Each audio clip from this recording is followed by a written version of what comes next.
To all the people that are on here bragging about their $8,000, $9,000, $10,000, $11,000 tax refund, let me just tell you, I too used to be one of those people that used to get a fat check from the IRS.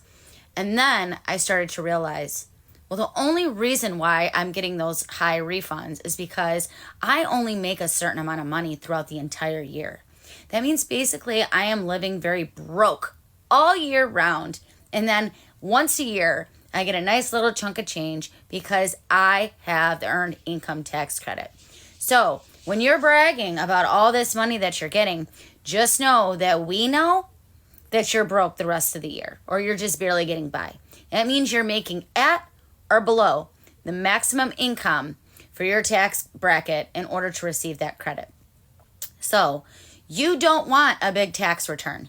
You want to either break even or you want to owe the IRS. What does that mean? That means that you're making money throughout the year steadily. And that means that you no longer qualify for those credits because you're making too much money to qualify for those credits. You don't want a $10,000 tax return. You want to owe or you want to break even. So stop bragging about your $8,000, $9,000, $10,000 tax return, because what it's telling the majority of us that know, that have learned, is that you're broke the rest of the year. My husband and I just did our taxes and we are getting a refund of $4,562. Let me tell you what I'm going to do with that money. First, I'm going to put $862 in our savings account. That leaves us with $3,700. I am going to make a $700 car payment to my husband's truck loan. If you know that we're trying to pay it down by the end of this year. So an extra $700 to that. We will have $3,000 left. Then my husband and I are each going to have $500 to do with whatever we want. So that's going to be minus $1,000. So $500 to my husband, $500 to me. We'll have $2,000 left. And then we're going to put $500 to my kids' 529s. So $250 in each of their accounts. Then we'll have $1,500 left. Next, we are going to buy a new vacuum. We've budgeted about $500 for this after your guys' recommendations and us looking into it. It looks like we're probably going to go with the Dyson. I don't know. And they're like $500.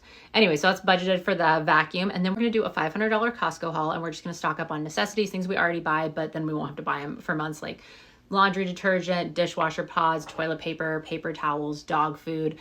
Just buy them now while we have this refund money. Then we will have $500 left. We are going to put about $300 toward home DIY and garden beds. I need to redo my garden beds, which I can see right now looking out my window. And then we have a few home DIY things that we want to do as well. So $300 to that. That means we have $200 left still unaccounted for. So I'm just going to leave the $200. Like, we're not going to budget it out for anything because maybe the vacuum will be more with tax. Maybe we'll spend more at Costco than $500, things like that. But yeah, that's what we're doing with it.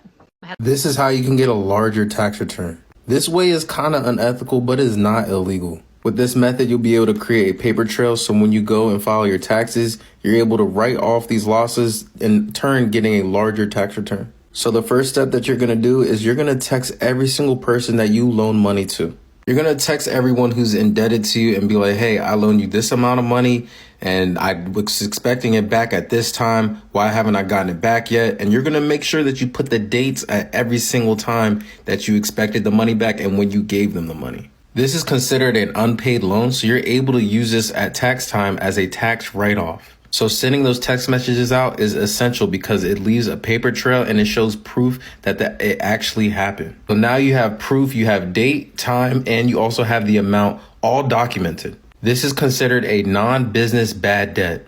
You also don't have to give the IRS the information or anything like that. And you can do this as many times as you want, especially if you loaned out money. You could do it with the kids, you could do it with your family, your cousins, friends, coworkers. It doesn't matter. It works unlimited. What you'll need when you go to file your taxes is the date of the loan, the amount of the loan, any amount that you receive back, and then also the date that you determined you were never going to get that money back. Leave a comment down below if this is helpful. If you are expecting to get a tax refund this year, please do not do these 3 things. Now, before we start, yes, I understand that we should not want a tax refund. Yes, I understand that if you are doing everything correctly, it should be 0. Yes, I understand all of that. At the end of the day, you don't want to pay the government a penny more than you have to. That would give you more money throughout the year to actually spend on your life. However, that's not reality, and tons of Americans are expecting or planning to receive a tax refund. That's who I'm talking to. All right, my little pancakes. I don't know why I just said that. I'm so hungry, I guess. Okay. First, please do not walk onto a car lot. Okay? Unless you truly, truly, truly need a new car, do not use this money to go buy a car. Because what I saw in my 12 years of banking is clients walking onto a car lot. They are very, very good at getting you over budget. You think you're going to buy a $10,000 or $15,000 car. You're going to use that $5,000 tax refund, finance way less. You'll be golden. What's going to actually happen is that salesman is going to ask you how much you can afford in a monthly payment. You're going to say, oh gosh, I don't know, $400 or $500. And I would be willing to bet money that you will walk off that lot with a $500 to $600 monthly payment. They will have talked you into a car that is way more than you were planning on spending. Your tax refund will now be gone, and you will be stuck with a payment that you never walked on planning to have. Now, if you truly need a car, that is fine, but you need to go on to that car lot and you need to lowball them. If you can actually afford a $400 or $500 payment, you need to tell them a $200 payment or a $250 payment. You need to tell them that you may not even be financing it at all and you might be paying for it in cash. Do not give them the power to use all that information against you, because they will, and it happens all the time. And I need you guys to stay with me on this one, because you're going to think I'm crazy when it comes out of my mouth. Do not put it into a savings account. What? That makes no sense. That's awful financial advice. Stay with me. Okay. If you are somebody that can put money away in a savings account and keep it there, then all means go ahead, put it in a savings account. But again, after 12 years in banking, this is what I end up seeing happen. Okay. You walk into the bank, you open up a special savings account that you didn't have before. I can't even tell you the amount of savings accounts that get opened during like the tax return season. Okay. So you open up this new savings account, you put that money in the savings account, and then within 3 to 6 months, that savings account is zero. Now, you might say, well, maybe an emergency arose. No emergency arose. The money was tempting. You kept transferring the money. You overspent. The money is now gone. And you, if anything, find yourself in more debt because that money was too tempting and you ended up touching it and using it. Okay, stop touching your money. So a few things. If it's going to go into a savings account, I want it going into a savings account that is not your primary bank. I want you to make it difficult for yourself to actually access it that way. As those impulsive moments arise, you know you can't just slide that debit card and fix it later, okay? I want that money hard to access if you're going to put it in savings. And lastly, this is the one. Do not walk into Best Buy and buy a TV. I know it's tempting. I know you want to splurge. I know you want to do something that makes yourself feel good. I get it. But here's what's going to happen when you walk into Best Buy. You're going to walk into Best Buy. Maybe you have, let's say, a $3,000 tax refund. So you're going to fill that cart up to your heart's content. You're going to have $3,000 worth of new electronics that's going to spruce up your house and make you feel good. And then you're going to wheel your cart to the checkout, and that checkout cashier is going to go, oh my gosh, look how many amazing things that you are buying. Why don't you put this on a Best Buy credit card and save 10% today? Think about how much you would save. Think about how much more you could buy. You're going to say, no, it's okay. I've got the money. And they're going to be like, no, let's do the credit card. That'll save you $300 today. And then you can just use your tax refund and pay off the credit card in full. And you're going to go like, wow, $300. What more could I do with $300? Okay, let's get the credit card. You're going to get your credit card. You're going to max it out, or you're going to immediately put that $3,000 on it. And then in 2 weeks, 3 weeks, 4 weeks, when that payment comes due, what's happened? Well, your $3,000 in credit card debt. You never went online and you never paid that balance off. And in fact, you have probably found other uses of that tax refund since walking out of Best Buy. So now you don't even have all of the money to pay off the Best Buy credit card. Now you've actually spent $6,000 and your $3,000 in credit card debt when all you had meant to do was walk into Best Buy and buy a $1,000 TV. Okay. Can you tell how many times I've seen these 3 instances happen? Hundreds hundreds of times. I am not judging you. I'm not mad at you. But at the end of the day, these are the 3 most common things that we see in the banking industry happen during tax refund.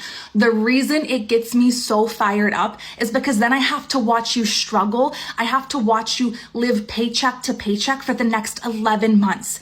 I want better for you. I want us to make changes. I want us to use this money for good. I want us to use this money to actually help you get ahead for the next year. I want you to not live 11 months stressed out because you're living so paycheck to paycheck. We have to start making fundamental changes to our relationship with money, okay? I still want better for you. I want us to grow, and I want to see you happy and prospering all 12 months of the year. As a reminder, my name is Ashley Yates. I was in banking for over a decade, helping hundreds, if not thousands of individuals pay down debt, increase their net worth, and heal their relationship with money. And this is my brand new page where I am on a mission to help as many people as possible get out of debt.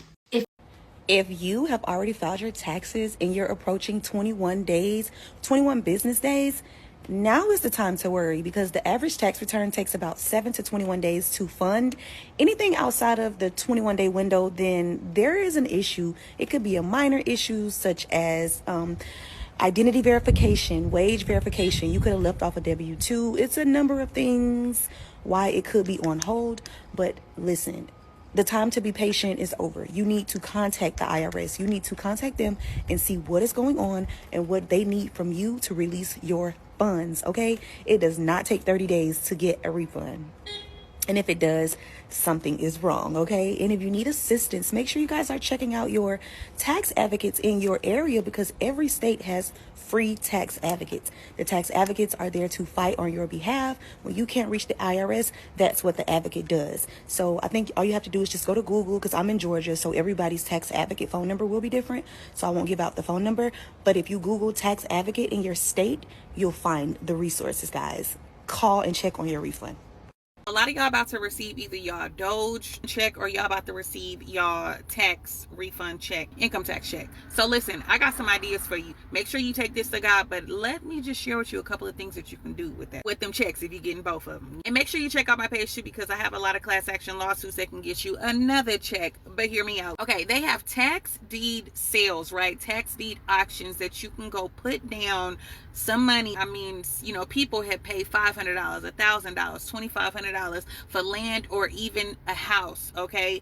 Now, each state is different in regards to the process and things like that, but look into your state and see if it is a tax deed state, okay? Another thing that you can do with that money, you can just go ahead and charge that money to your savings, okay? And don't spend none of it. Act like it ain't even there. Do you hear me? Money can also be down payment assistance on a house, okay? Whether it's a regular home, a manufactured home, a tiny home, whatever it is, okay? Don't be trying to keep up with the Kardashians and the Joneses and the whoever's, okay, who all live in Calabasas. See what God wants you to do and what kind of house he got for you right now. Do you understand? Don't be worried about what nobody else got. Okay, everybody in different processes in their life on their journeys. Do you hear me? Another thing that you can do, instead of going and putting money down on a car, your credit might be so bad to the point to where they want you to put down $10,000 for the car that you want. Let me tell you how I know, because it was me. Do you understand me? My credit was so bad. I went to go buy an older Benz, and I literally put $10,000 on that car, wrote them a check for $10,000. I drove off the lot with it and everything, but what I could have did was put that $10,000 towards my credit and got my credit and things like that cleared and paid off. That's what I was thinking. These days they got all kind of stuff where you can, I didn't know back then that you could, do settlements and things like that. These days they got all this other type of stuff going on, but I like to do stuff the legit way. Do you understand me? Because I got to answer to God. So however he leads me is what I'm gonna do. But you can pay off your debt. That's what you could. Another thing that you could do with that money, go ahead and invest in that business that God probably has been leading you to do. Put that money towards that business. Invest in that business, and that will be an investment into yourself. Okay. Once again, take this to the Lord. Okay. Invest in a stock if the Lord is leading you to do so, because this is the perfect time to go ahead. You got some extra money, invest in that stock. Okay. Also be a good time to go into a trade. Okay. If you got the extra money to do so, go ahead and put that towards a trade. If you've been wanting to get your CDL, so much that hasn't been done, that needs to be done, that still has to be done. Do you understand me? Another thing that you can do with that money, go ahead and bless somebody else if the Lord is leading you to do so. Don't think that it's the enemy telling you, you know what, I think that you should just go ahead and bless this person, right? But you like, oh, but they just got their low income tax too. You don't know what God led them to put their income tax towards, all right? And then next thing you know, he telling you to bless them. You turn around and bless them. And then it's really confirmation that God told them to do what they're supposed to do. Do you understand? That's why obedience is just so important. Do you hear me? Use that money to move. If God is telling you or he has been leading you to move, go ahead and use that money to move. Get up out of there. This is your chance, okay? You've been trying to get up out of there. It's a lot of stuff going on in the neighborhood. It's no activity and all kind of stuff. Do you hear me? You can flee now. Okay, if the Lord has been leading you to move, use that money to move. Don't worry about who driving what. Don't worry about none of that. Go ahead and do that. There's so much that you can do with that money. One thing that I would do is just act like it is not there, because God may use that money at a later date, right? And then, you don't want to get to that time and then next thing you know, you don't have what you need, okay? So if God says that he's already equipped us with it, right, then that means that we already have it, that it's already obtained. Do you understand me? We just got to get to it. That's why we have to be obedient, because the promises of God are attached to our obedience. Do you understand me? So act like that money ain't even there if you don't have to use it. Don't just go out, oh, I gotta go get me a crab or a seafood boil. I gotta go spend it on all of these clothes. I'm seeing that pretty little thing, then rebranded and all that other kind of stuff, and I need to be in here. You feel me? Hey, let me tell you something. You don't gotta be trying to be like everybody else. Like, for real. I know it's still adults that's trying to be like everybody else. Where has that gotten you? I'm sure nowhere, right? So we need to do what God has called us to do, so that when we get to him, that we are all poured out, that we are not like, dang, I wish I would have wrote them songs. Like, if God has been telling you to get into the music industry, he has given you gifts and talents, right? And you like, oh, well, I this and that and this, that, and the third. Use all of your gifts and talents, because he also gonna ask us, what did you do with what I gave you, right? With what I gave you. That's money, being a good stewardship over the money, being a good steward over having good stewardship over the money, being a good steward over our gifts and our talents. What did we do with what God gave us? Do you understand me? Use all of them. Every experience that we have had, okay, it will be used, because every experience, it has given us the skills that we need. God has already equipped us, you guys. So seek God on what to do with that money. Because like I keep saying, and I know y'all probably tired of hearing me say it, but either this money can set you up in a major way, or it can be gone by the next day. Seek God on what to do with that money, because I look at it as another opportunity, right? A new beginning. Do you understand me? Like starting afresh, starting anew, all right? That many other people have, y'all might have different ideas on what you can do with your money or just whatever it is. If you've been needing to renovate your house, like there's so many things, and I'm not just talking about renovating it for somebody else, but you may be saying, well, Lord, I don't got the money to renovate my house, right?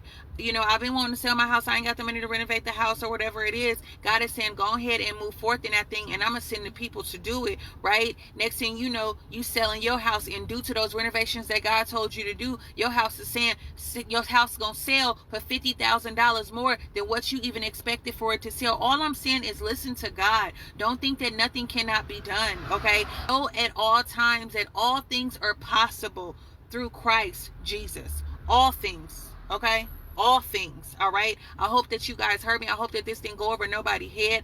Act like that money is not there if you can, okay? Act like that money is not there if you can. Invest in everything that God is telling you to invest in now. I don't know if you guys remember the story of Joseph, okay? But there was going to be 7 years of abundance. And after that 7 years of abundance, it was 7 years of a famine, okay? Is it time to stock up now?